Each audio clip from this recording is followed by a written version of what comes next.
எவ்வளவு நேரம் வெயிட் பண்றது? நமக்குன்னே கிளம்பி வரானுங்கப்பா.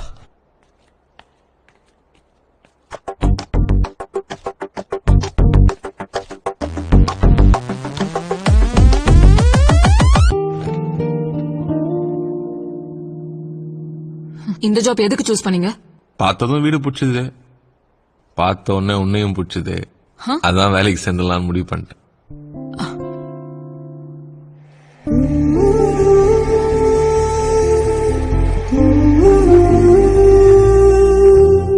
இதுக்கு முன்ன இந்த மாதிரி வேலை பார்த்திருக்கியா? சோசியல் சர்வீஸா? பல இருக்குதே, எதை சொல்றது? இங்க லேடிஸ்க்கு வாட்டர் பிடிச்சு கொடுக்குறது, ஜென்ஸுங்களுக்கு குவாட்டர் பிடிச்சு கொடுக்குறது, அம்மன் கோயில கூழ் ஊத்துறது, அப்புறம் இந்த வயசான ஆயா இருக்கிறாங்கல்ல அவங்களுக்கு ரேஷன் வாங்கி கொடுக்கறது, அப்புறம் நம்மள மாதிரி லவர்ஸ் இருக்கிறாங்களா அவங்களுக்கு எல்லாம் கல்யாணம் பண்ணி வைக்கிறது, அப்புறம் அவங்க பிரசவம் ஆயிட்டாங்கன்னா ஆட்டோல ஆஸ்பத்திரிக்கு கொண்டு போறது. இந்த மாதிரி எந்த நல்ல விஷயம் நான் பண்ணதே இல்லை.